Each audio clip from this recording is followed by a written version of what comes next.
বাংলাদেশের শেখ হাসিনা সরকারের পতনের পর থেকে এই দখলদার সরকার এদের একমাত্র এজেন্ডা ভারত বিরোধিতা এবং ভারতের বিরুদ্ধে এরা যতটুকু সম্ভব কিছু না কিছু ক্ষতি করার চেষ্টা করছে।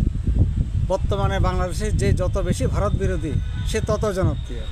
ভারতের শিলিগুড়ি করিডোরকে, যেটাকে চিকেন নেক হিসাবে জানা যায়, এটাকে নিয়ে এরা একটু বেশি আগ্রহ। চিকেন নেককে কেটে পূর্বোত্তর রাজ্যগুলোকে এরা দখল নেবে, এই ধরনের মন্তব্য লাগাতার বাংলাদেশ থেকে আসছে। আর ওইটাকে আগে নিয়ে যাচ্ছে ওদের তথাকথিত কেয়ারটেকার গভর্নমেন্টের প্রধান মোহাম্মদ ইউনুস।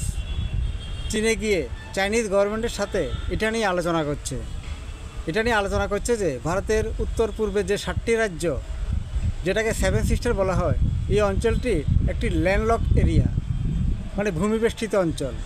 এটা থেকে বেরোনোর কোনো সমুদ্রপথ নেই। এই অঞ্চলে বাংলাদেশই সমুদ্রের একমাত্র গার্ডিয়ান। সুতরাং চীনকে এটা লাভ নেওয়া দরকার। ভারতের উইক পয়েন্টগুলো চীনকে বোঝানোর চেষ্টা করছে।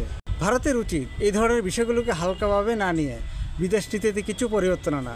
ভারত এভাবে নীরব দর্শক হয়ে বসে থাকলে বাংলাদেশের স্পর্ধা দিন দিন বাড়তে থাকবে এবং একদিন পরিস্থিতি হাতের বাইরে চলে যাবে। আসামের মুখ্যমন্ত্রী হেমন্ত বিশ্ব শর্মা মোহাম্মদ ইউনুসের বক্তব্যকে উস্কানিমূলক, আপত্তিজনক এবং অনস্বীকার্য বলেছেন।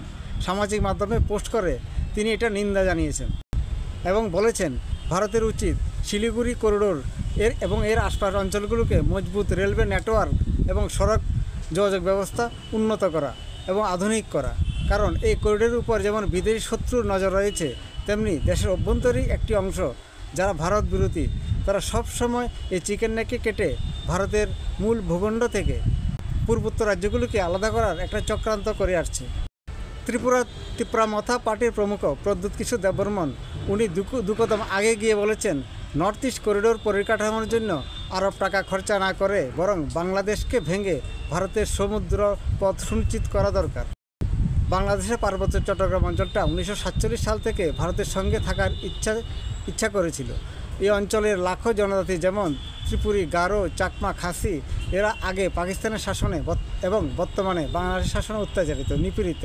সুতরাং ভারতের তার রাষ্ট্রীয় হিত এবং পুরো অঞ্চলের লোকদের কল্যাণের জন্য এটা করা খুব দরকার।